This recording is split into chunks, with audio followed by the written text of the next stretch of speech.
Hello. ಹಾಂ ಹೇಳಿ. Hello. ನಾವು ಬೆಂಗಳೂರು ಪೊಲೀಸ್ ಸ್ಟೇಷನಿಂದ ಯಲಹಂಕ ಪೊಲೀಸ್ ಸ್ಟೇಷನಿಂದ ಮಾತಾಡ್ತಾ ಇದ್ದೀವಿ. ಹಾಂ ಹಾಂ ಹಾಂ. ಹೇಳಿ ಸರ್. ಹೇಳಿ ಹೇಳಿ. ನೋಡಿ, ನಿಮ್ಮ ಮಿಸ್ಸಸ್ಸು, ನಿಮ್ಮ ಮಿಸ್ಸಸ್ಸು ಹಾಗೇನೆ ನಿಮ್ಮ ಮಗಳು, ನಿಮ್ಮ ಮಿಸ್ಸಸ್ಸು ಮಮತಾ, ಹಾಗೇನೆ ನಿಮ್ಮ ಮಗಳು ತೇಜ, ಇಬ್ಬರೂ ನಮ್ಮ ಕಸ್ಟಡಿಯಲ್ಲಿದ್ದಾರೆ. ಅಯ್ಯೋ ಹೌದಾ ಸರ್? ಹೌದಾ? ಏನು ಮಾಡಿದ್ರು ಸರ್? ಏನು ತಪ್ಪು ಮಾಡಿದ್ರು? ನೋಡಿ, ಒಂಥರ ಹೆಂಗೆ ಅಂತಂದರೆ, ಇವರು ಇಬ್ಬರೂ ಸೇರ್ಕೊಂಡು ಯಾವುದೋ ಒಂದು ಹೊಸ ಮನೆಗೆ ಹೋಗಿ ಸೇರ್ಕೊಂಡು ಅಲ್ಲೆಲ್ಲನೂ ನಮ್ಮದೇ ಮನೆ ಅಂತ ಹೇಳ್ಬಿಟ್ಟು ತುಂಬ ಏನೋ ಮಾತಾಡ್ಬಿಟ್ಟು ತುಂಬಾ ದೊಡ್ಡ ರಾದ ಅಂತ ಹೋಗ್ಬಿಟ್ಟಿದೆ. ಅಲ್ಲಿ ಓನರೆಲ್ಲ ಕಂಪ್ಲೇಂಟ್ ಕೊಟ್ಟಿದ್ದಾರೆ. ಇವ್ರು ಯಾವುದೋ ಗ್ಯಾಂಗ್ ಅವರು ಅಂತ ಹೇಳ್ಬಿಟ್ಟು ನಮ್ಮ ಮೇಲೆ ನಾವೇ ಕೇಸ್ ಮಾಡ್ಕೊಂಡು ಇವ್ರನ್ನ ಇಲ್ಲೇ ಇಟ್ಕೊಂಡಿದ್ದೀವಿ. ನೋಡಿ, ಆಮ್, ಏನೋ ಎಲ್ಲ ಗೊತ್ತಾಯಿತು. ಇಲ್ಲ, ಇವರು ಗ್ಯಾಂಗಿಗೆ ಸೇರಿದವರಲ್ಲ ಅಂತ ಹೇಳ್ಬಿಟ್ಟು ಬಿಡುಗಡೆ ಮಾಡಬೇಕು. ಬಂದುಬಿಟ್ಟು ನೀವೇನಾದರೂ ಎಲ್ಲ ಸಿಗ್ನೇಚರ್ ಹಾಕಿ ಬೇಲ್ಗಿಲ್ ಏನಾದರೂ ಕೊಡ್ಸಿ ಕರ್ಕೊಂಡು ಹೋಗ್ತೀರಾ ಅಂತೇಳಿ ನಾವೇನೇ ಫೋನ್ ಮಾಡ್ತಾ ಇದ್ದೀವಿ. ಯಾಕಂದರೆ ನಮಗೂ ಕೇಸಸ್ ತುಂಬ ಇದ್ದಾವೆ. ಅವರು ತುಂಬ ರಿಕ್ವೆಸ್ಟ್ ಮಾಡ್ಕೊತಾ ಇದ್ದಾರೆ, ನಿಮ್ಮ ಮಿಸ್ಸಸ್ಸು ನಿಮ್ಮ ಮಗಳು ಇಬ್ಬರೂ. ಅದಕ್ಕೇನೆ ನಿಮಗೂ ಕಾಲ್ ಮಾಡಿದ್ದೀವಿ. ಬರೋ ಆಗಿದ್ರೆ ಬಂದು ಬೇಲ್ ಕೊಟ್ಟು ಬಿಡಿಸ್ಕೊಂಡು ಹೋಗಿ. ಸರ್ ಅವರು ನನ್ನ ಅಳಿಯನ ಮನೆಗೆ ಅಂತ ಹೋಗಿದ್ರಲ್ಲ ಸರ್, ರಮೇಶ್ ಮನೆಗೆ. ನೋಡಿ, ರಮೇಶ್ ಅನ್ನೋರು ದೊಡ್ಡ ಫ್ರಾಡು. ಅವರೆಲ್ಲ ಈ ಥರ ತುಂಬ ಮಾಡಿದಾರಂತೆ. ನೋಡಿ, ನಿಮ್ಮ ಮಗಳನ್ನ ಮದುವೆ ಮಾಡ್ಕೊಂಡಿದ್ದಾರೆ, ಎಲ್ಲ ಆಗಿದೆ. ಇನ್ನೇನು ಮಾಡೋಕ್ಕಾಗಲ್ಲ. ನೀವೇನಾದರೂ ಬಂದು ಏನಾದರೂ ಬೇಲ್ ಕೊಟ್ಬಿಟ್ಟು ಇದು ಮಾಡ್ತೀವಿ ಅಂತಂದರೆ ಬೇಲ್ ಕೊಟ್ಟು ಬಿಡಿಸ್ಕೊಂಡು ಹೋಗಿ. ಅವರೇ ನಿಮ್ಮ ನಂಬರ್ ಕೊಟ್ಟರು, ಇನ್ನೊಂದೇ ಒಂದು ಸಲ ಫೋನ್ ಮಾಡಿ ಅಂತ ಹೇಳ್ಬಿಟ್ಟು. ನೋಡಿ, ಆ ರಮೇಶ್ಗೆ ಫೋನ್ ಮಾಡಿದ್ದಕ್ಕೆ ಅವ್ರ ಮೊಬೈಲ್ ಸ್ವಿಚ್ ಆಫ್ ಬರ್ತಾ ಇದೆ. ಸೊ ಅದಕ್ಕೆ ನಿಮಗೆ ಫೋನ್ ಮಾಡಿದ್ದು. ಅವ್ರು ಪೊಲೀಸ್ ಸ್ಟೇಷನ್ಗೆ ಬಂದು ರಮೇಶ್ ಅವರು ನನಗೂ ಇವ್ರಿಗೂ ಏನು ಸಂಬಂಧ ಇಲ್ಲ ಅಂತ ಹೇಳಿದ್ರು.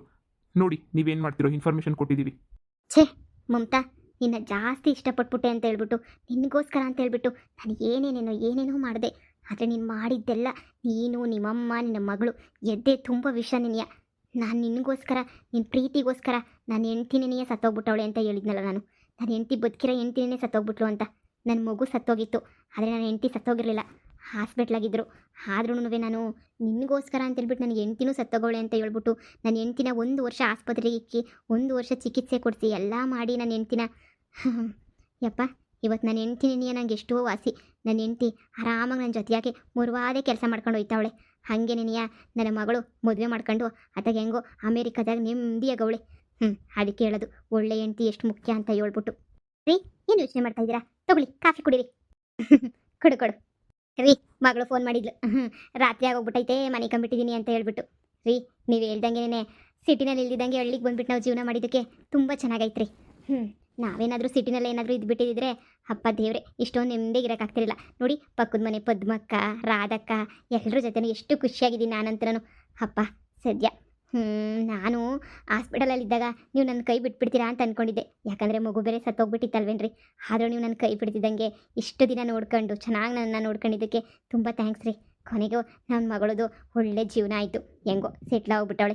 ಇನ್ನು ನಾವು ಈ ಮನೇಲೇ ನೆಮ್ಮದಿಯಾಗಿರ್ಬೋದು. ನೋಡಿ, ಇನ್ನು ಯಾವುದ್ರ ಬಗ್ಗೆನೂ ತಲೆ ಕೆಡಿಸ್ಕೊಳಕ್ಕೆ ಹೋಗ್ಬೇಡಿ. ನೀವಾಯಿತು, ನಿಮ್ಮ ಕೆಲಸ ಆಯಿತು. ಅದೆಲ್ಲ ಹೋಗ್ತಿದ್ದೀರಲ್ಲ ನೀವಂತೂ, ಅದೇನೋ ಬಿಸ್ನೆಸ್ ಮಾಡ್ತೀನಿ ಅಂತ ವಾರಕ್ಕೆ 2 ದಿನ ಹೋಗ್ತಿರಲ್ಲ, 3 ದಿನ, ಅದೆಲ್ಲ ಬಿಟ್ಬಿಡಿ. ನಾನು ಹಾಗೆ ಅನ್ಕೊತಾ ಇದ್ದೀನಿ, ಆ ಬಿಸ್ನೆಸ್ ಎಲ್ಲ ಬಿಟ್ಬಿಡೋಣ. ಯಾಕಂದರೆ ನಿನ್ನ ಮುಂದೆ ಆ ಬಿಸ್ನೆಸ್ ಎಲ್ಲ ವೇಸ್ಟು ಅಂತ ಅನ್ನಿಸ್ತೈತೆ. ಈ ಎಷ್ಟೇ ಪ್ರಯತ್ನ ಪಟ್ಟರು ಒಳ್ಳೇದು ಮಾಡಬೇಕು ಅಂತಂದರೆ ಆಗ್ತಾನೇ ಇಲ್ಲ. ಸರಿ ಬಿಡು, ನನ್ನ ಮಗಳ ಹತ್ರ ನಾನು ಮಾತಾಡಬೇಕು ಫೋನ್ ಮಾಡಿಬಿಟ್ಟು. ನನ್ನ ಮಗಳು ಹೆಂಗೋ ಖುಷಿಯಾಗವಳಲ್ಲ, ಅಷ್ಟೇ ಸಾಕು. ರೀ, ಅದು ಇವತ್ತು ದೇವಸ್ಥಾನಕ್ಕೆ ಹೋಗ್ಬೇಕಿತ್ತು ರೀ. ಗುರುವಾರ ಅಲ್ವಾ, ರಾಘವೇಂದ್ರ ಸ್ವಾಮಿ ದೇವಸ್ಥಾನಕ್ಕೆ ಹೋಗ್ಬಿಟ್ಟು ಬರೋಣ ರೀ. ಅಲ್ವಾ, ದೇವರಿದ್ದಾನೆ, ನಾವೆಲ್ಲ ಎಷ್ಟು ಚೆನ್ನಾಗಿದ್ದೀವಿ ರೀ. ಇನ್ನು ಮುಂದೆನೂ ಹಿಂಗೆ ಖುಷಿಯಾಗಿರ್ಬೇಕಲ್ವೇನ್ರಿ. ನನ್ನ ಮಗಳು ಜೀವನ ತುಂಬ ಚೆನ್ನಾಗಿ ಸೆಟ್ ಆಯ್ತಲ್ವೇನ್ರಿ. ಹೆಂಗೋ ಅರೇಂಜ್ ಮ್ಯಾರೇಜೇ ಮಾಡಿದ್ವಿ. ನನ್ನ ಮಗಳಂತೂ ಲವ್ ಗಿವ್ ಅಂತ ಹೋಗಲೇ ಇಲ್ಲ. ಇದು ಖುಷಿಗಾದ್ರೂ ರಾಘವೇಂದ್ರ ಸ್ವಾಮಿಗೆ ಹೋಗ್ಬಿಟ್ಟು ಪೂಜೆ ಮಾಡಿಸ್ಕೊಂಡು ಬರಬೇಕು ರೀ. ಅಷ್ಟೇ ತಾನೇ? ಆಯಿತು ಬಿಡು, ನೀನು ಹೋಗಿ ಸ್ನಾನ ಮಾಡ್ಕೊಂಡು ರೆಡಿಯಾಗು. ಹೋಗ್ಬಿಟ್ಟು ಎಲ್ಲನೂ ಪೂಜೆ ಪುನಸ್ಕಾರ ಎಲ್ಲ ಮುಗಿಸ್ಕೊಂಡು ಬಂದುಬಿಡೋಣ. ನಾನಿನ್ನೇನು ಹೋಗಲ್ಲ ಎಲ್ಗೂ. ಅಪ್ಪ ಸದ್ಯ ಹೆಂಗೋ ಬಿಸ್ನೆಸ್ ಎಲ್ಲ ಬಿಟ್ಬಿಟ್ಟು ಏನೋ ಸ್ವಲ್ಪ ದುಡ್ಡು ಮಾಡಿದ್ದೀನಿ, ಅದನ್ನೆಲ್ಲ ಸ್ವಲ್ಪ ಬ್ಯಾಂಕಿಗೆ ಹಾಕ್ಬಿಟ್ಟು FD ಮಾಡ್ಕೊಂಡು ಹೆಂಗೋ ಬರೋ ದುಡ್ಡಾಗಿ ಜೀವನ ಮಾಡ್ಕೊಂಡು ನಿಮ್ಮದಾಗಿರೋಣ ಬಿಡು. ಸರಿ ರೀ, ಆಯಿತು. ನಾನು ದೇವಸ್ಥಾನಕ್ಕೆ ಹೋಗಿ ರೆಡಿ ಆಗ್ತೀನಿ. ಸರಿ ಆಯಿತು. ಓಹ್ ಏನಪ್ಪ, ಇನ್ನು ಇವಾಗ ಕಾಫಿ ಕುಡ್ಕೊಂಡು ಕೂತಿದ್ದೀಯೇನು? ಓಹ್ ಬಾರೋ ಮರಯ್ಯ, ಬಾಬಾ ಕೂತ್ಕೋ ಬಾ. ಅಯ್ಯೋ, ಇನ್ನೇನು ಮಾಡಲಿ, ಎದ್ದು ಬಂದೆ, ಇವಾಗ ಕೂತ್ಕೊಂಡೆ. ಇನ್ನು ಹಾಕ್ಕೊಳಕ್ಕೆ ಗೊತ್ತೈತೆ, ಯಾವುದೋ ಒಂದು ಕೆಟ್ಟದಾಗ ಫೋನ್ ಬಂದ್ಬಿಡ್ತು. ಅದಕ್ಕೆ ಇನ್ನೇನು ಮಾಡೋಣ. ಮತ್ತೆ ನೀನು ಎಲ್ಲಿಗೆ ಪಯಣ? ವಾಕಿಂಗ್ ಎಲ್ಲ ಮುಗಿಸ್ಕೊಂಡು ಬಂದ? ಮುಗೀತು ಕಣ, ಎಲ್ಲ ವಾಕಿಂಗು ಮುಗೀತು. ನೀನಂತೂ ವಾಕಿಂಗ್ ಬರಲ್ಲ, ಏನು ಬರಲ್ಲ. ಏನಪ್ಪ ನಿನ್ನ ಅದೃಷ್ಟ, 3 ದಿನ ಅಲ್ಲಿ 3 ದಿನ ಇಲ್ಲಿ ಅನ್ನಂಗಿರ್ತೀಯಾ? ಪರವಾಗಿಲ್ಲ, ನಿನ್ನ ಜೀವನನೇ. ಇಲ್ಲ ಕಣಲ್ಲ, ನಾನು ಜಾಸ್ತಿ ತಪ್ಪು ಮಾಡಿಬಿಟ್ಟೆ ಅಂತ ಅನ್ನಿಸ್ತದೆ. ನೋಡು, ಕಟ್ಕೊಂಡೋಳು ಕೊನೆ ತನಕ ಇಟ್ಕೊಂಡೋಳು ಇರೋ ತನಕ ನನಗೆ ನಾನಿನ್ನ ನೆನ್ತೀನಿ ಬಿಟ್ಬಿಟ್ಟು ಏನೋ ಇವಳು ಹಾಸ್ಪಿಟ್ಲಾಗಿದ್ಲು ಅಂತ ಹೇಳ್ಬಿಟ್ಟು ಸುಮ್ಮನೆ ಹೋಗ್ಬಿಟ್ಟು ನಾನು ಆ ಮಮತನ ಜೊತೆ ಸಂಸಾರ ಮಾಡೋಣ ಅಂತ ಹೋದೆ. ಆದರೆ ಅವ್ರ ಇಡೀ ಫ್ಯಾಮಿಲಿನೇ 420 ಫ್ಯಾಮಿಲಿ. ನೋಡು, ಅವಳ ಮಗಳು ನೋಡಿದ್ರೆ ದೊಡ್ಡ 420. ಅವಳನ್ನ ಯಾವತ್ತೂ ನನ್ನ ಮಗಳು ಅಂತ ಅನ್ಕೊಳ್ಳೋದೇ ಇಲ್ಲ ಬಿಡು. ನಿನಗೆ ಹೇಳಿದ್ದೀನಲ್ಲ ಗುರು ಎಲ್ಲನೂ. ಅಯ್ಯ, ಅವಳು ದೊಡ್ಡ 420 ಅಂತೀಯ, 840. ಮೊದಲು ಯಾರನ್ನ ಲವ್ ಮಾಡ್ತಾಯಿದ್ಲು, ಆಮೇಲೆ ಯಾವನಿಂದನೋ ಓಡೋದ್ಲು. ಈಗ ಆದರೂ ಕೇಸ್ ಮೇಲೇ ಜೈಲಿಗೆ ಬೇರೆ ಹೋಗ್ಬಿಟ್ಟವಳೆ. ನಮಗಿದೆಲ್ಲ ಆಗ್ಬರಲ್ಲ ಕಣಪ್ಪ. ನನ್ನ ಮಗಳು ನೋಡ್ಲಾ ಹಾಂ, ಅಮೇರಿಕಾದಾಗ ನನ್ನ ಒಳಿಯನ ಜೊತೆ ಖುಷಿಯಾಗಿ ಸೆಟ್ಲ್ ಆಗವಳೆ. ಅದ್ರಾಗೂ ಲವ್ಗಿಯೂ ಇಲ್ಲ, ಅರೇಂಜ್ ಮ್ಯಾರೇಜ್ ಮಾಡಿ ಕಳಿಸಿದ್ದೀನಿ ನಾನಂತೂ. ಇಂಥ ಸಂಸಾರನ ಬಿಟ್ಬಿಟ್ಟು ಆ ಎಲ್ಕಟ್ ಸಂಸಾರಕ್ಕೆ ನಾನು ಯಾಕನ ಓದ್ನು ಅನ್ನಿಸ್ತೈತಿ. ಅದಕ್ಕೆ 3 ದಿನ ಅಲ್ಲಿ 3 ದಿನ ಇಲ್ಲಿ ಅನ್ನಂಗೆ ಹೆಂಗೋ ಮ್ಯಾನೇಜ್ ಮಾಡಿದೆ. ನನಗೂ 2 ಸಂಸಾರ ಮ್ಯಾನೇಜ್ ಮಾಡೋಕ್ಕಾಯ್ತಿಲ್ಲ. ಅವ್ರು ಹುಟ್ಟು ಗುಣ ಸುಟ್ಟರು ಹೋಗೋಕ್ಕಿಲ್ಲ ಅವ್ರದ್ದು. ಅಯ್ಯ, ಈಗ ಪೊಲೀಸ್ ಸ್ಟೇಷನಾಗ ಅವ್ರಂತೆ ಇವ್ರಿಗೆ ಇವಾಗ ಬೇಲ್ ಕೊಟ್ಬಿಟ್ಟು ಬಿಡಿಸ್ಕೊಬಿಟ್ಟು ಬರ್ಬೇಕಂತೆ. ಬಿದ್ದು ಸಾಯ್ಲಿ ಬಿಡು, ನಾನು ಹೋಗೋದು ಇಲ್ಲ, ಬೇಲ್ ಕೊಟ್ಬಿಟ್ಟು ಬಿಡಿಸ್ಕೊಂಡು ಬರಲ್ಲ. ಏನೋ ಬಿಡು, 2ನೇ ಜೊತೆ ನನ್ನ ಸಂದಕ ಅವಳೇನೇನೋ ಅಂತ ಅಂದ್ಕೊಂಡ್ರೆ ಇಲ್ಲ. ಈಗ ಅವನು 420ನಂತೆ. ಈಗ ಅವನು ಬಿಟ್ಬಿಟ್ಟು ಬಂದು ಮನೆಗಿತ್ತಾಳೆ. ಎಲ್ಲ ತಲೆನೋವು ನನ್ನ ತಲೆ ಮೇಲೆ ಬಿದ್ದುಬಿಡ್ತದೆ. ಯಾಕೆ ಬೇಕಲ್ಲ ನನಗೆ? ಅದಕ್ಕೆ ಡಿಸೈಡ್ ಮಾಡಿಬಿಟ್ಟಿದ್ದೀನಿ, ಸಾಕು ಸವಾಸ, ಅವಳ ಸವಾಸನೇ ಬೇಡ ಅಂತ. ಮರೆಯ ಇಷ್ಟು ದಿನಕ್ಕಾದ್ರೂ ನಿಂಗೆ ಬುದ್ಧಿ ಬಂತಲ್ಲ. ಬಿಡ, ನಿನ್ನ ಹೆಂಡ್ತಿ ಮಾತ್ರ ಚಿಂದಂತ ಹೆಂಡ್ತಿ ಕಣ. ಇಂಥ ಹೆಂಡ್ತಿನ ಪಡೆಯೋಕ್ಕೆ 7 ಜನ ಮುಂದಕ್ಕೂ ಪುಣ್ಯ ಮಾಡಿರ್ಬೇಕು ಬಿಡು. ಅಂಥ ಹೆಂಡ್ತಿ ಅಂತ ಮಗಳನ್ನ ಬಿಟ್ಬಿಟ್ಟು ಆ ಮೊಮ್ತು ನಿಂದೆ ಹೋಗಿದೆಯಲ್ಲ ನೀನು. ಅಯ್ಯೋ, ನಿನ್ಗೆ ಎಷ್ಟು ಹೇಳ್ಬೇಕು ಅಷ್ಟೇ ಬಿಡು. ಸರಿ, ಹಳೆದೆಲ್ಲ ಬಿಟ್ಬಿಡು, ಹಳೆದೆಲ್ಲ ಮರ್ತ್ಬಿಡು. ಕತೆ ಎಲ್ಲ ಯಾಕೆ? ಇನ್ನು ಮುಂದೆ ನನ್ನ ಹೆಂಗೋನವೇ ಗಂಡ ಹೆಂಡ್ತಿ ಚೆನ್ನಾಗಿರ್ರಿ ಇಬ್ರು. ಮಗಳು ಮದುವೆನೂ ಮಾಡಿದೆ. ಎಷ್ಟೊಂದು ಪಾಪ ಇನ್ನೇನು ಸಾಲ ಪಾಲ ಏನಿಲ್ಲ ತಾನೇ. 3 ಲಕ್ಷ ರೂಪಾಯಿ ಇತ್ತು. ಅದಕ್ಕೆ ಮಮ್ತನ ಹತ್ರ ಇಸ್ಕೊಳ್ಳೋಕ್ಕೆ ಅಂತ ಹೇಳ್ಬಿಟ್ಟು ಹೋದೆ. ನೋಡಿದ್ರೆ ಒಡವೆನೂ ಇಲ್ಲ. ಅವಳಿಗೆ ಎಷ್ಟು ಇಕ್ಕಿದ್ರು ಅಷ್ಟೇ. ಕೊನೆಗೆ ಗೊತ್ತಾಯ್ತು, ಒಡವೆನೂ ಇವರೇ ಎತ್ತಿಬಿಟ್ಟವ್ರೆ. ಒಡವೆನೂ ಮನೆಗಿಲ್ಲ. ಇನ್ನು ನೀನು ಏನು ಪ್ರಯತ್ನ ಪಟ್ಟರು ಆಗಲ್ಲ ಅಂತ. ನೀನು ನಂಬ್ತೀಯೋ ಬಿಡ್ತೀಯೋ, ಇನ್ನು 10 ಪೈಸೆ ಏನೂ ಕೊಡೋಕ್ಕಿಲ್ಲ ನಾನು. ಅಯ್ಯ, ಹೋಗ್ಲೇಬಾರ್ದು ಅಂತ ಅನ್ಕೊಬಿಟ್ಟಿದ್ದೀನಿ ನಾನು. ಸಾವಾಸನೆ ಸಾಕು, ನಾನು ಎಂಟ್ರ ಜೊತೆ ಇದು ಬಿಡೋಣ ಇಲ್ಲೇನೇ. ಪಾಪ ಇವಳಿಗೂ ಎಷ್ಟು ಅಂತ ಮೋಸ ಮಾಡಲಿ ಹೇಳಿ ನಾನು. ಇಂಥ ಒಳ್ಳೆಯಳನ್ನ ಬಿಟ್ಬಿಟ್ಟು ಅವಳು ತಕ್ಕೋದ್ರೆ ಮುರುವಾದಿರ್ತದ. ಅದಕ್ಕೆ ಇನ್ನು ಬಿಟ್ಬಿಡೋಣ ಅಂತ ನಾನು ಅನ್ಕೊಬಿಟ್ಟಿದ್ದೀನಿ. ಜೈಲ್ಗನ ಹೋಗ್ಲಿ, ಆಳು ಬಿದ್ದೆಲ್ಲನ ಹೋಗ್ಲಿ, ನನಗೆ ಯಾಕೆ ಬೇಕು ಹೇಳು? ಇಷ್ಟು ದಿನ ಬದಲಾಯ್ತಾರೆ ಅಂತ ಅನ್ಕೊಂಡೆ. ಇನ್ನು ಅವ್ರ ಅಮ್ಮ ಅದೇ ಕೆಲಸ, ಇವಳು ಅದೇ ಕೆಲಸ, ಇವ್ರ ಮಗಳದೇ ಕೆಲಸ. ಬ್ಯಾಡ ಬಿಡು, ನಮ್ಮಂಥವ್ರಿಗೆಲ್ಲ ಸೆಟ್ ಆಗೋಕ್ಕಿಲ್ಲ.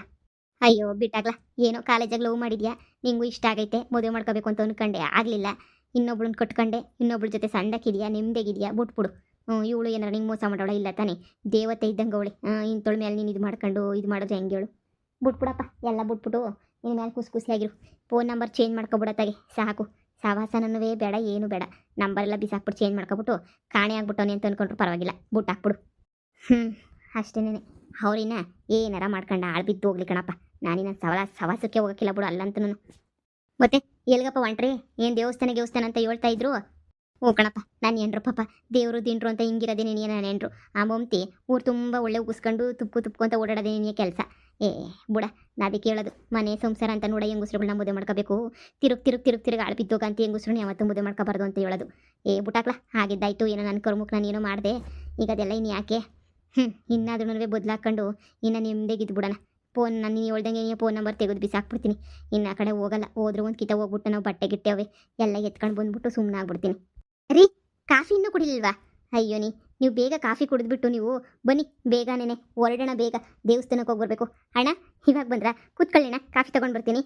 ಅಯ್ಯೋ, ನಿಮ್ಗೆ ಯಾಕಮ್ಮ ತೊಂದರೆ? ಅಯ್ಯೋ, ನೀವು ದೇವಸ್ಥಾನಕ್ಕೆ ಹೊರಟಿದ್ರೇನೋ, ಹೊರಡೋಗಮ್ಮ, ಬೇಗ ಹೊರಡು ದೇವಸ್ಥಾನಕ್ಕೆ. ನಾನು ಸುಮ್ಮನೆ ಮಾತಾಡ್ಸ್ಕೊಂಡು ಹೋಗೋಣ ಅಂತ ಬಂದೆ ಅಷ್ಟೇನೆ. ಸರಿ ಅಣ್ಣ, ಆಯ್ತು. ಸರಿ ಕಣ, ಹೋಗ್ಬಿಟ್ಟು ನಾನು ನನ್ನ ಹೆಂಡತಿ ದೇವಸ್ಥಾನಕ್ಕೆ ಕರೆದವಳೆ.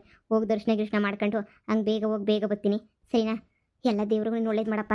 ಇನ್ನು ಯಾರು ಸವಸನೂ ಮಾಡಲ್ಲ ಅಂತ ಮುಕ್ಕೊಂಡ್ಬಿಟ್ಟು ನಾನು ದೇವ್ರ ಹತ್ರ ಕ್ಷಮೆ ಕೇಳ್ಬಿಟ್ಟು ಒಂದೇ ಸಲ ಬಂದ್ಬಿಡ್ತೀನಿ. ಆ ಮನೆ ಆಳ್ರಿಂದ ಹೋಗಿದ್ದಕ್ಕೆ ಏನಾಯ್ತು ನನಗೆ? ಸ್ವಲ್ಪ ದುಡ್ಡು ಕಳ್ಕೊಂಡೆ, ಏನೂ ಮಾಡೋಕ್ಕಾಗಲಿಲ್ಲ. ಇನ್ನು ಜೈಲಾಗವ್ರೆ, ಏನನ್ನ ಮಾಡ್ಕೊಂಡು ಹೋಗ್ಲಿ ಬಿಡು. ಇನ್ನು ಜೈಲಾಗನ ಹೋಗ್ಲಿ, ಇಲ್ಲ ಅಲ್ಲಿಂದ ಹಂಗೆ ಹೊರಟೆ ಹೋಗ್ಲಿ. ಇನ್ನು ಅವಳು ಇದ್ದೀನಿ ಏನು ಪ್ರಯೋಜನ? 3 ಬಿಟ್ಟೋಳು. ಇಷ್ಟು ಬದಲಾಗಿದೆಯಲ್ಲ, ಅಷ್ಟೇ ಸಾಕು ಬಿಡು. ಎಲ್ಲ ಉದ್ಧಾರ ಆಯ್ತೀಯ ನೀನು, ಟೆನ್ಷನ್ನೇ ತಗೊಳಕ್ಕೆ ಹೋಗ್ಬಿಡ. ಸರಿನಾ? ಸರಿ ಕಣಪ್ಪ. ನೀನು ಹೋಗ್ಬಿಟ್ಟು ದೇವಸ್ಥಾನಕ್ಕೆ ಹೋಗ್ಬಿಟ್ಟು ಬಾ, ಒಳ್ಳೇದಾಗಲಿ. ಎಲ್ರಿಗೂ ನಾನೇ ಜಾಸ್ತಿ ಮೋಸ ಮಾಡ್ಬಿಟ್ನ. ನಾನೇನು ಮೋಸ ಮಾಡಿದೆ? ಆಳು ಬಿದ್ದು ಹೋಗ್ತಿ ಸಂಸಾರ ಸುರು ಮಾಡೋಕ್ಕೆ ಅಂತ ಹೋಗಿ ನಾನೇ ಹಾಳಾಗೋದೆ ಅಷ್ಟೇ. ನಿನ್ನ ಇನ್ನು ಉಟ್ಗುಣ ಸುಟ್ರು ಹೋಗಲ್ಲ. ನಾಯಿ ಬಲ ಡೊಂಕಿನೇ ಬಿಟ್ಬಿಟ್ಟು ಸಿಮ್ ಬದಲಾಯಿಸ್ಕೊತೀನಿ. ಏನಾರ ಮಾಡ್ಕೊಂಡು ಹಾಳಾಗ